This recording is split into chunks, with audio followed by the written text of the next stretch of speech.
الحمدللہ نحمدہ ونستعینہ ونستغفرہ ونؤمن بہ ونتوکل علیہ ونعوذ باللہ من شرور انفسنا ومن سیئات اعمالنا من یہدہ اللہ فلا مضل لہ ومن یضللہ فلا ہادی لہ ونشہد ان لا الہ الا اللہ وحدہ لا شریک لہ ونشہد ان سیدنا محمدا عبدہ ورسولہ ارسلہ بالہدی ودین الحق لیظہرہ علی الدین کلہ وکفی باللہ شہیدا فصلی اللہ علیہ وسلم تسلیما کثیرا کثیرا اما بعد فاعوذ باللہ من الشیطان الرجیم بسم اللہ الرحمن الرحیم یریدون لیطفئوا نور اللہ بافواہہم واللہ متم نورہ ولو کرہ الکافرون۔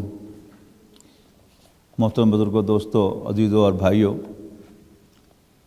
آپ کو معلوم ہے کہ ہم آج کل جمعے کے اجتماعات میں سیرت النبی کا مطالعہ کرنے کی کوشش کر رہے ہیں۔ نبی اکرم صلی اللہ علیہ وسلم کی سیرت جو بذات خود ایک بہت بڑا سرمایہ ہے علم اور ہدایت کا اور ہمارے لیے نصیحت کا۔ نبی اکرم صلی اللہ علیہ وسلم نے ایک انتہائی مشکل اور سخت جد و جہد جو صرف 23 سال تک محیط تھی، اور وہ بھی 23 قمری سال تھے، شمسی سال نہیں،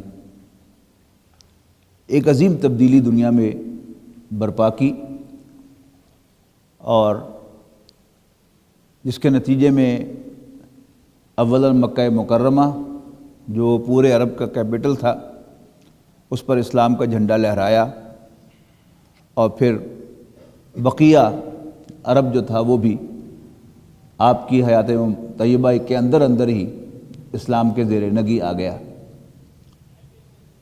نبی اکرم صلی اللہ علیہ وسلم نے یہ عظیم کارنامہ کیسے انجام دیا، یہ ہے در حقیقت جو ہم جاننے کی کوشش کر رہے ہیں اور رہنمائی حاصل کرنے کی کوشش کر رہے ہیں رسول اللہ صلی اللہ علیہ وسلم کی سیرت مطہرہ سے، کہ وہ کیا خاص بات تھی کہ نبی اکرم صلی اللہ علیہ وسلم نے اتنے قلیل عرصے میں عظیم ترین تبدیلی رونما کی اور دنیا کے اوپر انمٹ نقوش چھوڑے۔ اور واقعتاً اگرچہ یہ لفظ عام استعمال ہوتا ہے انپریسیڈنٹڈ کا، لیکن اپنے اس لفظ کی صحیح اسپرٹ کے ساتھ واقعتاً انپریسیڈنٹڈ اور مستقبل کے اعتبار سے بھی انمیچڈ کارنامہ آپ نے سر انجام دیا، کہ جس کی نہ پہلے کوئی مثال تھی اور نہ اس کے بعد کوئی مثال آئی اور نہ ہی آئے گی۔ نبی اکرم صلی اللہ علیہ وسلم نے ایک شخص سے ایک دعوت کا آغاز فرمایا، اور 13 سال تک مکہ مکرمہ میں آپ نے اس دعوت کو پھیلایا، اور جو مٹھی بھر افراد آپ کو میسر آئے آپ نے ان کی تربیت فرمائی اور انہیں منظم کیا اور سم و طاعت کا خوگر بنایا۔ ایک ہوتی ہے سم و طاعت کے جو آپ کے مزاج کے مطابق ہو، یہ اصل سم و طاعت نہیں ہوتی۔ اصل سم و طاعت وہ ہوتی ہے کہ جو آپ کے مزاج کے بالکل مخالف اور برعکس ہو، لیکن آپ صرف اسے حکم ماننے کے جذبے کے ساتھ پورا کریں۔ جب آپ پر تشدد کیا جاتا ہے، زیادتی کی جاتی ہے، تو آپ کا خون کھولتا ہے، اور اگر آپ میں ہمت ہو، آپ میں طاقت ہو آپ کے خیال کے مطابق، تو آپ غیر ارادی طور پر ریئیکٹ کرتے ہیں اور بدلہ لینے کی کوشش کرتے ہیں۔ صحابہ کرام پر نبی اکرم صلی اللہ علیہ وسلم پر ایمان لانے کی پاداش میں بے انتہا تشدد ہوا، صحابہ کرام کی جانیں تک لے لی گئیں، انہیں دہتے ہوئے انگاروں پر لٹایا گیا، انہیں مکے کی سنگلاک پتھریلی زمین پر اوندے منہ رسی باندھ کر گھسیٹا گیا، لیکن آسمان و زمین گواہ ہیں، پوری تاریخ اس پر شاہد ہے کہ کسی نے اپنے دفاع میں بھی ہاتھ نہیں اٹھایا۔ صرف بعض روایات میں صرف ایک ایکسیپشن ہے کہ حضرت سعد ابن ابی وقاص رضی اللہ تعالیٰ عنہ نے ابو جہل کو تھپڑ مارا تھا، اس پر بھی نبی اکرم صلی اللہ علیہ وسلم نے ان کا سوشل بائیکاٹ کیا تھا کچھ دیر کے لیے، اور انہیں گویا سزا دی تھی ڈسپلن کی خلاف ورزی کی۔ اس کے علاوہ آن ریکارڈ کوئی ایک بھی واقعہ نہیں ہے کہ جس میں کسی صحابی نے رسول اللہ صلی اللہ علیہ وسلم کے اس حکم کی خلاف ورزی کی ہو کہ خواہ تمہاری کھال ادھیڑ دی جائے، خواہ تمہیں زندہ جلا دیا جائے، لیکن تم اپنے دفاع میں بھی ہاتھ نہ اٹھانا۔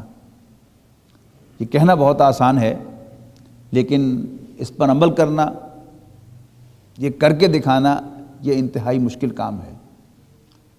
بہرحال نبی اکرم صلی اللہ علیہ وسلم اور صحابہ کرام کا وہ صبر و ثبات، وہ اللہ تعالیٰ کے ہاں تو رجسٹر ہو رہا تھا، اگرچہ صحابہ کرام کو خود اپنا دفاع کرنے کے لیے بھی ہاتھ اٹھانے کی اجازت نہیں تھی، تو اللہ تعالیٰ نے پھر ان کے لیے وہ سارے راستے کھولے۔ ایک دفعہ تو راستے بند ہوئے، اور یقیناً وہ بھی اللہ تعالیٰ کی اجازت سے ہوئے، لیکن پھر اللہ تعالیٰ نے ایک دم وہ راستے کھول دیے، اور اس کے نتیجے میں پہلے آپ کو اسائلم کی پیشکش آئی، آپ کو پناہ دی اوس اور خزرج نے، جسے نبی اکرم صلی اللہ علیہ وسلم نے قبول فرمایا اور انہیں بھی سم و طاعت کا خوگر بنایا۔ میں آپ کو وہ روایت کئی مرتبہ سنا چکا ہوں کہ جو ہی اوس اور خزرج نے، مدینے والوں نے نبی اکرم صلی اللہ علیہ وسلم کی جد و جہد میں شریک ہونے کا فیصلہ کیا آپ کو پناہ دے کر، تو پہلا کام آپ نے یہ کیا کہ ان میں 12 نقیب مقرر فرمائے اور اوس اور خزرج کے لوگوں سے ان نقباء کی اطاعت کا حلف لے لیا، اور پھر مدینہ منورہ منتقلی کے بعد، ہجرت کے بعد، نبی اکرم صلی اللہ علیہ وسلم نے پہلے 6 ماہ میں اپنے اندر کو مضبوط کیا، مسجد نبوی کی تعمیر فرمائی، مہاجرین و انصار میں بھائی چارہ قائم کیا، مواخات، اور مدینہ کے رہنے والے مختلف قبائل کے درمیان ایک معاہدہ کرایا، میثاق مدینہ، اور پھر آپ مدینہ منورہ سے باہر نکلے اور آپ نے قریش کو احساس دلایا کہ آپ زندہ ہیں، اور قریش کی معاشی ناکہ بندی بھی کر سکتے ہیں اور انہیں سیاسی طور پر آئسولیٹ بھی کر سکتے ہیں، جس کے نتیجے میں غزوہ بدر ہوا۔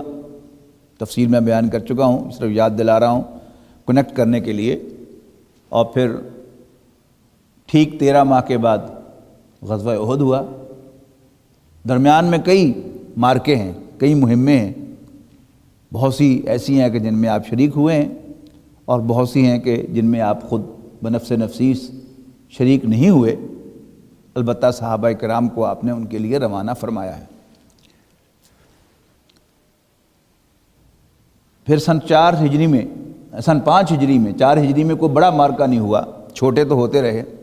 5 ہجری میں غزوہ خندق یعنی غزوہ احزاب ہوا، اور یہ کفر کی سب سے بڑی الغار تھی مسلمانوں کے خلاف، کہ ایک چھوٹی سی بستی جس کی کل آبادی بھی 10,000 نہیں تھی، اس پر 10,000 افراد نے محاصرہ کیا مسلح ہو کر، 1 مہینے کا طویل محاصرہ۔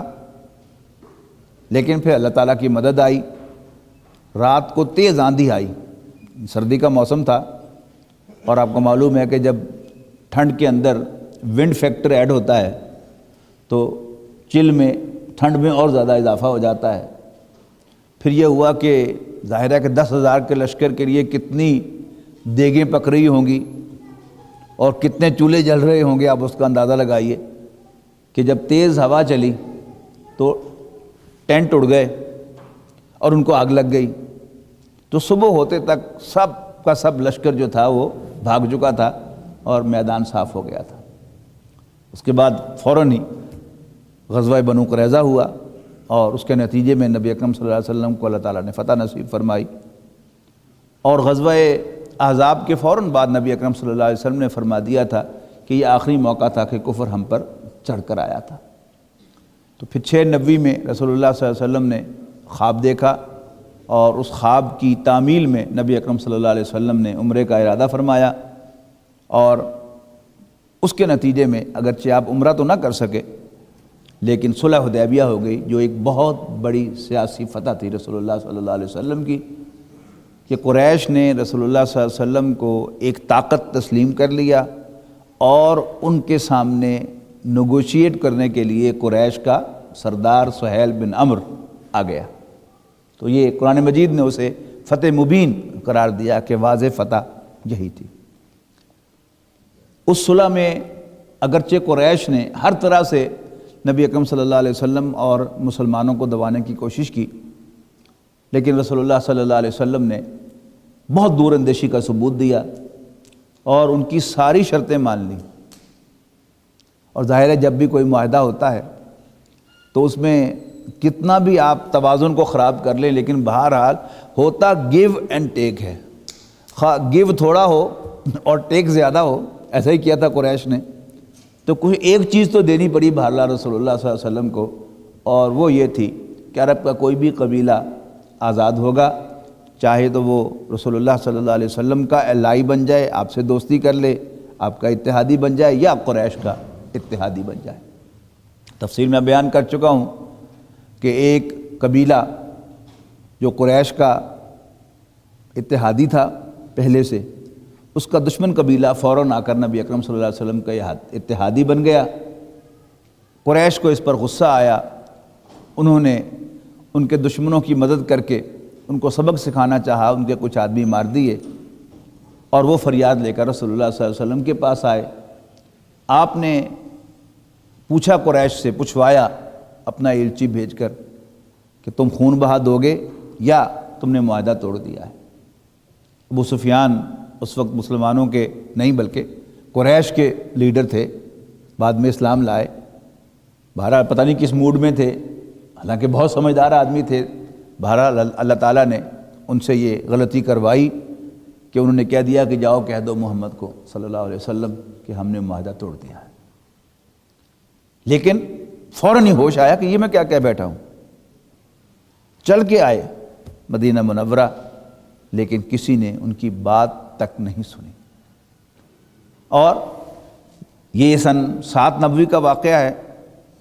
اس کے بعد اگلے ہی سال نبی اکرم صلی اللہ علیہ وسلم نے مکہ مکرمہ پر چڑھائی کی ہے، اور اللہ تعالیٰ نے آپ کو فتح نصیب فرمائی۔ میں اس کی ساری تفصیل بیان کر چکا ہوں۔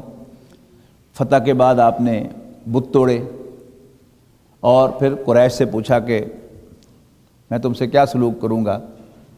تو انہوں نے پوچھا کہ آپ ایک انتہائی شریف آدمی ہیں، انتہائی شریف آدمی کے بیٹے ہیں، ہمیں آپ سے خیر کی توقع ہے۔ تو نبی اکرم صلی اللہ علیہ وسلم نے ان سے کہا کہ لا تثریب علیکم اليوم، میں تم سے وہی کہتا ہوں جو میرے بھائی یوسف نے اپنے بھائیوں سے کہا تھا کہ آج تم پر کوئی الزام نہیں ہے، انتم الطلقاء، تم آزاد ہو۔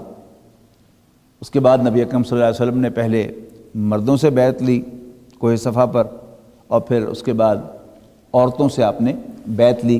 پہاڑ کے اوپر رسول اللہ صلی اللہ علیہ وسلم تشریف فرما تھے، اس سے نیچے حضرت عمر رضی اللہ تعالیٰ عنہ تھے، جو حضور صلی اللہ علیہ وسلم کی بات جو ہے بلند آواز سے کنوے کرتے تھے، اور پھر عورتیں جو ہیں پھر اس کو ان الفاظ کو دہراتی تھیں۔ اس کی تفصیل میں آپ کو بیان کر چکا ہوں کہ ابو سفیان کی بیوی ہند، اس نے یعنی اس کی شک پر کوئی نہ کوئی کمنٹ کیا، کبھی کہا کہ ہاں واقعی آپ ہمیں اچھے اخلاق سکھا رہے ہیں، اور کبھی کہا کہ کوئی شریف عورت جو ہے ایسی حرکت نہیں کرتی۔ جب یہ کہا گیا کہ ہم بدکاری نہیں کریں گی، ان کا کوئی جو ہے وہ آزاد عورت جو ہے وہ ایسی حرکت نہیں کرتی، شریف عورت ایسی حرکت نہیں کرتی۔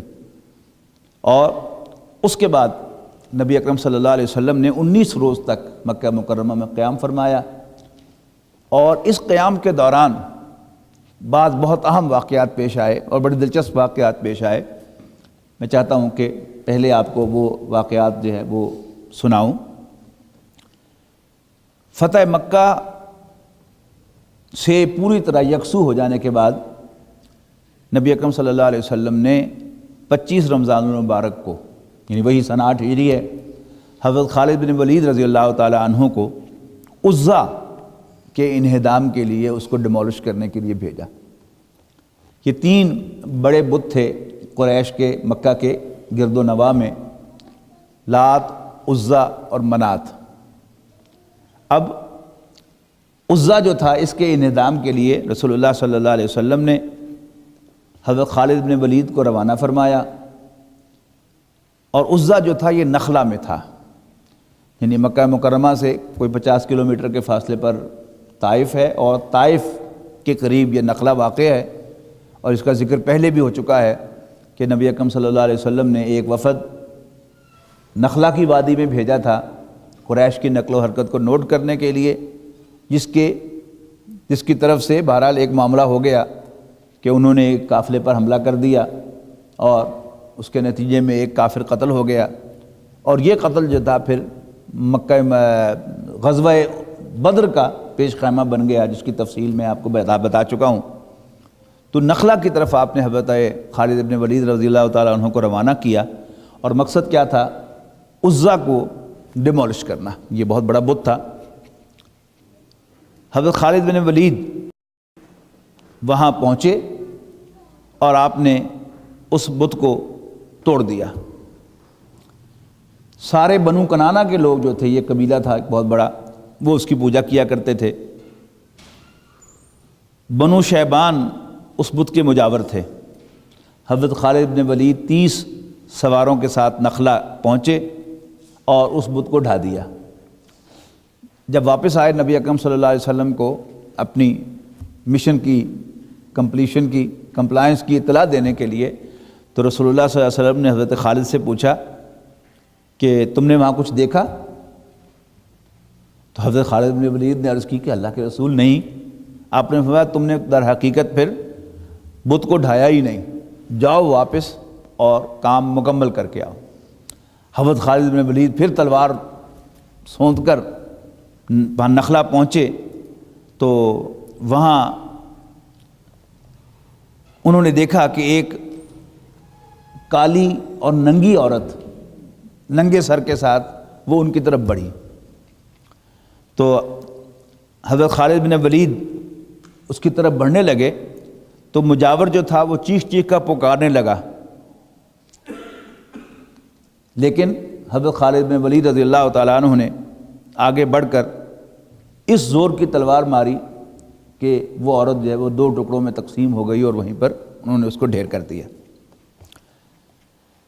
اس کے بعد حضرت عمر بن عاص رضی اللہ تعالیٰ عنہ کو، یہ ذہن میں رکھیے گا کہ عمر کا جو پروننسیشن ہے وہ اور اس کے جو سپیلنگ ہے وہ میچ نہیں کرتے، کیونکہ جو اصل عربی زبان ہے، جیسے ہم اردو میں عام طور پر زبر زیر پیش نہیں ڈالتے، اس لیے کہ ہماری اپنی زبان ہے، ہم اس کو سمجھ جاتے ہیں۔ عربوں کی بھی عربی اپنی زبان ہے، لہذا ان کو زبر زیر پیش کی ضرورت نہیں ہوتی، لیکن یہ 2 نام ہیں ان کے ہاں، ایک عمر اور ایک عمر، یعنی عمر عین کی پیش اور میم کی زبر کے ساتھ، اور عمر عین کی زبر اور میم کے سکون کے ساتھ۔ لیکن ان دونوں میں فرق کیسے کرتے تھے کہ عمر کے آگے ایک واو ڈال دیتے تھے جو پڑھی نہیں جاتی تھی، یعنی عام طور پر ہم لوگ اس کو امرو پڑھتے ہیں، وہ امرو نہیں ہے، وہ عمر ہے، یعنی عمر بغیر واو کے ہوگا اور عمر جو ہے وہ واو کے ساتھ ہوگا۔ تو یہ حضرت عمرو بن العاص رضی اللہ تعالیٰ عنہ ہے، یہ بڑے مشہور صحابی ہیں۔ اسی مہینے یعنی رمضان کے اندر سوا نامی بت ڈھانے کے لیے روانہ فرمایا۔ یہ مکہ مکرمہ سے 3 میل کے فاصلے پر روحات میں بنو حذیل کا ایک بت تھا۔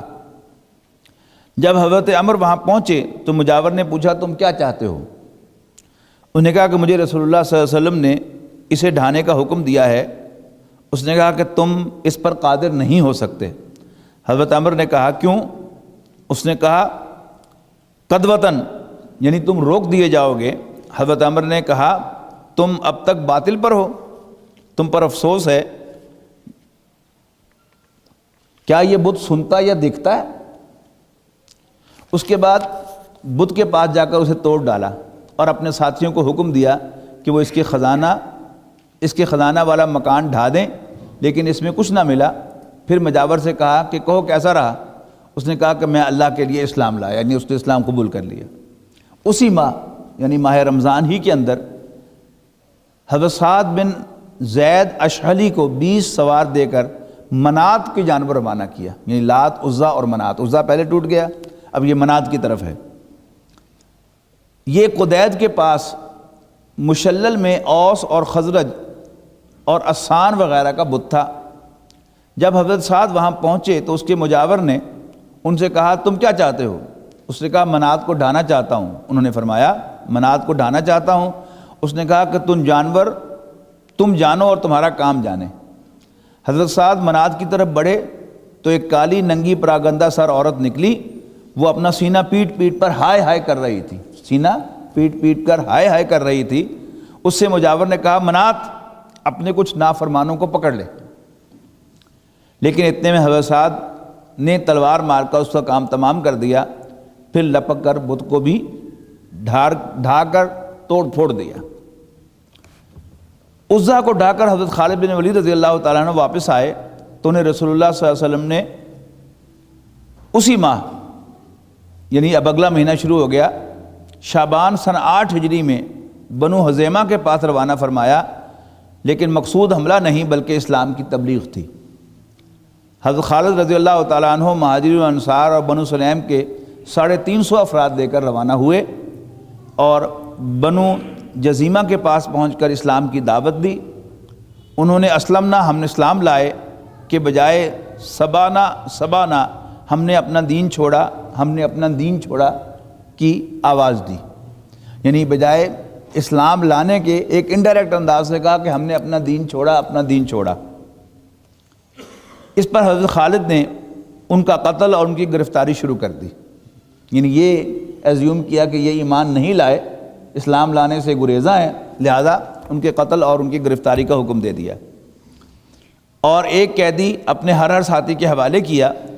پھر ایک دن حکم دیا کہ ہر آدمی اپنے قیدی کو قتل کر دے، لیکن حضرت ابن عمر رضی اللہ تعالیٰ عنہما، حضرت عمر کے صاحبزادے اور ان کے ساتھیوں نے اس حکم کی تعمیل سے انکار کر دیا، یعنی وہ سمجھ رہے تھے کہ جب انہوں نے یہ کہہ دیا کہ ہم نے اپنا دین چھوڑ دیا تو وہ اصل میں اسلام لا چکے ہیں۔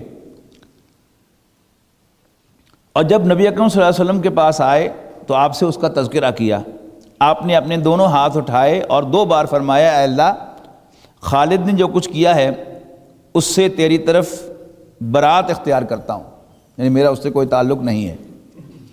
اس موقع پر صرف بنو سلیم کے لوگوں نے اپنے قیدیوں کو قتل کیا تھا، انصار و مہاجرین نے قتل نہیں کیا تھا۔ رسول اللہ صلی اللہ علیہ وسلم نے حضرت علی رضی اللہ تعالیٰ عنہ کو بھیج کر ان کے مقتولین کا خون بہا ادا کیا اور سارے نقصانات کا معاوضہ عطا فرمایا۔ اس معاملے میں حضرت خالد اور حضرت عبد الرحمن ابن عوف رضی اللہ تعالیٰ عنہما، یہ دونوں صحابی ہیں جانے پہچانے۔ حضرت عبد الرحمن ابن عوف یہ السابقون الاولون میں سے ہیں، عشرہ مبشرہ میں سے ہیں، اور حضرت خالد بن ولید رضی اللہ تعالیٰ عنہ یہ صلح حدیبیہ کے بعد ایمان لائے ہیں، فتح مکہ سے پہلے۔ ان کے درمیان کوئی تلخ کلامی ہوئی اور کشیدگی ہو گئی۔ اس کی خبر رسول اللہ صلی اللہ علیہ وسلم کو پہنچی تو آپ نے فرمایا، خالد ٹھہر جاؤ، میرے رفقا کو کچھ کہنے سے باز رہو۔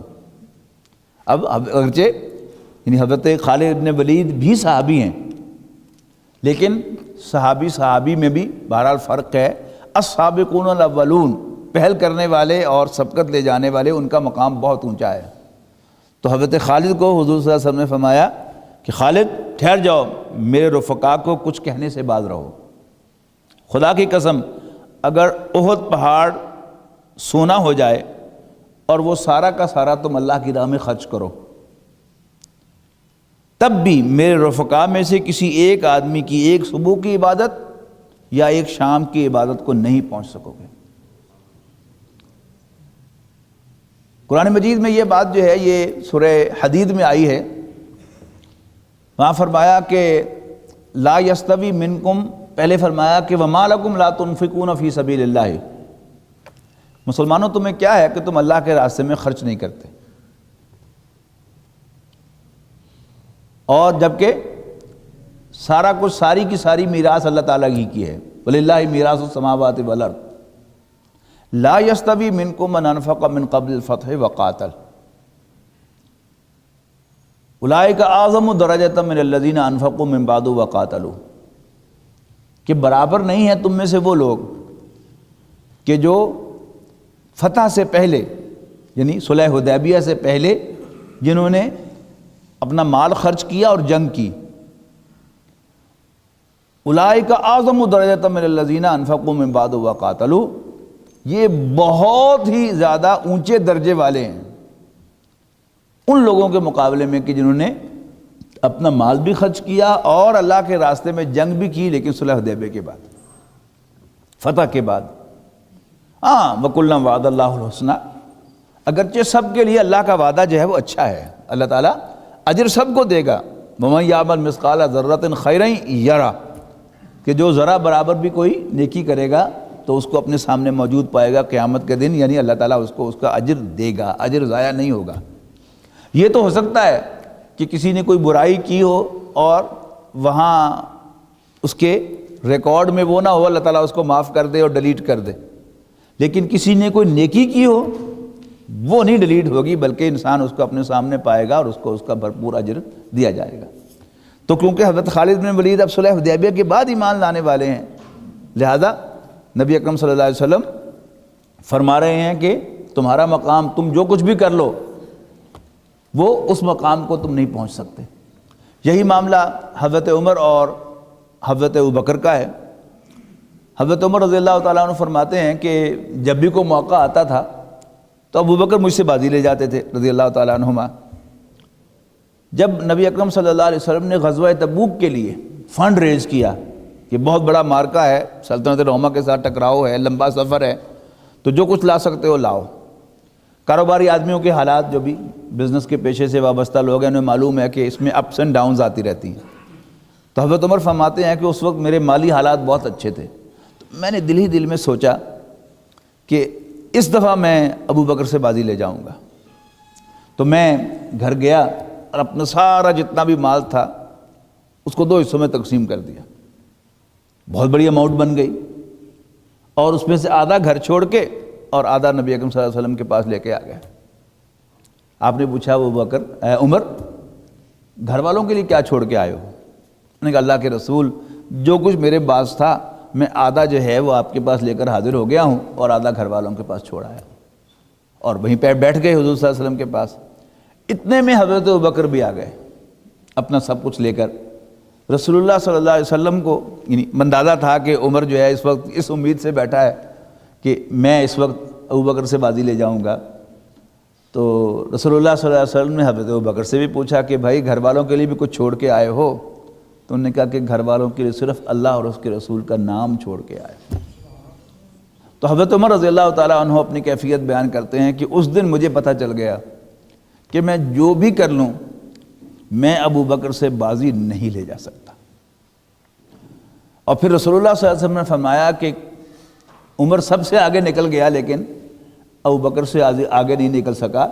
ابوبکر کی تو ایک دن اور ایک رات کی عبادت جو ہے اس کو بھی عمر نہیں پہنچ سکتا۔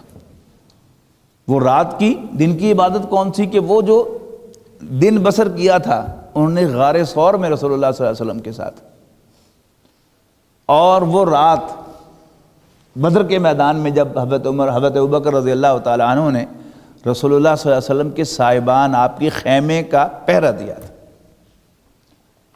یعنی عام طور پر ہمارے ذہنوں میں یعنی حضرت خالد بن ولید رضی اللہ تعالیٰ عنہ یہ ایک جری اور ایک شہ سوار کی حیثیت سے سامنے آتے ہیں، اور یہ باقی حضرات جو ہیں حضرت ابوبکر، حضرت عمر، حضرت عثمان، حضرت علی، حضرت طلحہ، حضرت زبیر، حضرت عبد الرحمن ابن عوف رضی اللہ تعالیٰ عنہ، یعنی یہ نیک لوگ جو ہیں ہمارے ذہنوں میں آتے ہیں کہ بڑے نیک لوگ تھے اور حضور صلی اللہ علیہ وسلم کے قریبی ساتھی تھے، لیکن ہم یہ بات جو ہیں وہ ہمارے ذہنوں میں نہیں آتی کہ شاید یہ ان جیسا بہادر بھی کوئی نہیں تھا۔ یعنی جو مثالیں ان لوگوں نے قائم کی ہیں وہ ان میچڈ ہیں۔ حضرت عمر، حضرت عثمان اور حضرت علی رضی اللہ تعالیٰ عنہما، ان کی شہادت جو ہے یہ بڑی عظیم شہادت ہے۔ کس لیے؟ کہ انہوں نے اپنی جان دے کر جام شہادت نوش کیا اور ثابت کیا کہ ان کا خون کسی دوسرے مسلمان کے خون سے بڑھیا نہیں ہے۔ اس پر تقریر کرنی تو بڑی آسان ہے۔ آپ مجھے کہیں گے کہ جی اسلامی مساوات پر خطاب کرو تو میں دھواں دھاڑ خطاب کر دوں گا، حکیم صاحب نیٹ پہ چڑھا دیں گے تو ساری دنیا جو ہے وہ کرے کہ بڑا اچھا خطاب ہوا۔ لیکن موقع آئے، میرے پاس وسائل بھی ہوں اپنا دفاع کرنے کے، اپنا دفاع کروانے کے، اور پھر میں ایک موقف پر ڈٹا رہوں کہ میں اور دوسرا مسلمان ہم برابر ہیں، کوئی دوسرا مسلمان میری جان بچانے کے لیے کیوں جان دے۔ یہ تھا موقف حضرت عثمان رضی اللہ تعالیٰ عنہ کا، کہ جب محاصرہ ان کے گھر کا ہوا، اور یہی حضرت عمرو بن العاص رضی اللہ تعالیٰ عنہ جن کا ذکر ہوا، اور حضرت معاویہ رضی اللہ تعالیٰ عنہ وہ بار بار پیغام بھیج رہے تھے کہ امیر المومنین آپ ہمیں حکم دے کہ ہم افواج لے کے آئیں آپ کا دفاع کرنے کے لیے۔ حضرت عثمان کا ایک ہی موقف کہ میں اپنی حفاظت کے لیے کسی مسلمان کلمہ گو کا خون نہیں بہانا چاہتا۔ حضرت عمر کی شہادت کیسے ہو گئی؟ بڑے ذہین آدمی تھے وہ، قاتل، لمبا واقعہ ہے۔ رسول اللہ حضرت عمر سے یہ کہہ کے گیا کہ امیر المومنین آپ کے لیے میں ایسی چکی بناؤں گا کہ دنیا یاد رکھے گی۔ حضرت عمر نے کہا کہ یہ قتل کی دھمکی دے کے گیا ہے۔ اور پھر عبداللہ ابن عمر رضی اللہ تعالیٰ عنہما نے ایک دن مسجد میں داخل ہوئے تو وہی ابو لولو فیروز اور ایک ایرانی جرنیل وہ کوئی کانسپریسی کر رہے تھے، تو ایک دم بدکے اور ایک خنجر جو تھا وہ نیچے گر گیا۔ اس سے بھی اندازہ ہوا کہ کوئی سیریس معاملہ ہو رہا ہے، لیکن اس کے باوجود کوئی پریونٹیو ڈیٹینشن نہیں ہوئی۔ امیر المومنین نے اپنی حفاظت کا کوئی اضافی بندوبست نہیں کیا، اور فجر کی نماز میں عین نماز پڑھتے ہوئے شہید کر دیے گئے۔ اور یہی معاملہ حضرت علی کا۔ آپ تصور کیجئے امیر المومنین، یعنی یہ تو ان کا ایک ڈیزگنیشن ہے نا، لیکن آج کی ٹرمز میں کیا کہیں گے آپ؟ ایک عظیم سلطنت کے فرما روا۔ حضرت عمر رضی اللہ تعالیٰ عنہ کے دور میں ذرا اسلامی سلطنت کا تصور تو کیجئے، پورا عربین پیننسولا، اور ادھر ایران، ادھر شام کے کچھ علاقہ، اور پھر ادھر مصر، یہ سلطنت کی حدود ہیں۔ لیکن سادگی اور مساوات، اس کی وہ مثالیں حضرت عمر نے قائم کی ہیں کہ جن کی کوئی دوبارہ نظیر پیش نہیں کر سکا۔ تو حضرت علی بھی ایک عظیم سلطنت کے فرما روا ہیں، لیکن کوئی ہٹو بچو، کوئی گارڈز، کوئی نہیں ہے۔ نماز پڑھا کے نکل رہے ہیں، دروازے پر شہید کر دیے گئے۔ یعنی آج کے حکمران، خواہ وہ ہمارے حکمران ہوں یا کسی دوسرے ملک کے حکمران ہوں، ان کا نکلنا، ان کا چلنا پھرنا، اس میں اور ہمارے ان اکابرین کے چلنے پھرنے میں اور ان کی شان و شوکت میں زمین و آسمان کا فرق ہے۔ تو حضرت خالد سے رسول اللہ صلی اللہ علیہ وسلم نے فرمایا، خالد ٹھہرو، میرے رفقا کو کہنا، خدا کی قسم اگر احد پہاڑ جتنا سونا بھی ہو تمہارے پاس، اور وہ تم سارا کا سارا اللہ کے راستے میں خرچ کرو، پھر بھی تم ان میں سے کسی آدمی کی ایک صبح کی عبادت یا ایک شام کی عبادت کو بھی نہیں پہنچ سکو۔ یعنی اللہ تعالیٰ کے ہاں صرف نیکیاں گنی نہیں جاتی، تولی بھی جاتی۔ کچھ اقبال نے کہا تھا کہ جمہوریت وہ طرز حکومت ہے کہ جس میں بندوں کو گنا کرتے ہیں، تولا نہیں کرتے۔ تو اللہ تعالیٰ کے ہاں نیکی جو ہے وہ گنی بھی جاتی ہے اور تولی بھی جاتی ہے، اور تولی ہر ڈائمنشن سے جاتی ہے۔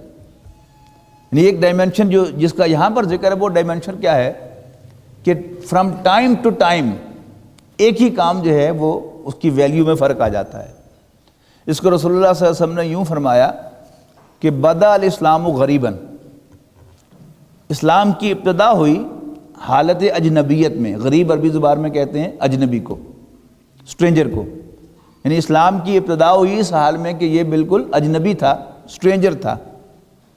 وَسَيَعُودُ كَمَا بَدَا، اور یہ عنقریب اسی حال کو پہنچے گا جہاں سے اس کی ابتدا ہوئی تھی۔ یعنی جب اسلام کا غلبہ ہو گیا تو پھر کیا ہے؟ اسلام پر چلنا، اسلام پر عمل کرنا، اسلام کا نام لینا آسان، فیملیئر، نون، ایزی۔ اور جب اب پھر اسلام پر جو حالات آئے ہیں کہ اسلام کا نام لینا مشکل ہوتا چلا جا رہا ہے، یعنی جو ہمارے جو بھائی بیرون ملک رہتے ہیں، خاص طور پر ویسٹ میں رہتے ہیں یا انڈیا میں رہتے ہیں، تب انہیں بچ بچ کے چلنا پڑتا ہے، اپنی آئیڈینٹی چھپانی پڑتی ہے کہ وہ مسلمان ہیں، اس لیے کہ پھر ٹف ٹائم ملتا ہے۔ اور خود ہمارے اپنے ملک کے اندر یعنی نام کا مسلمان بن کے رہنا آسان ہے، لیکن اللہ کے دین کے لیے جان مال قربان کرنا، کمیٹڈ ہونا، یہ کیا ہے؟ یہ خطرے کی گھنٹی ہے۔ تو عنقریب اسلام اسی حالت کو پہنچا ہے، پہنچ جائے گا، آپ نے فرمایا وہ پہنچ گیا ہے۔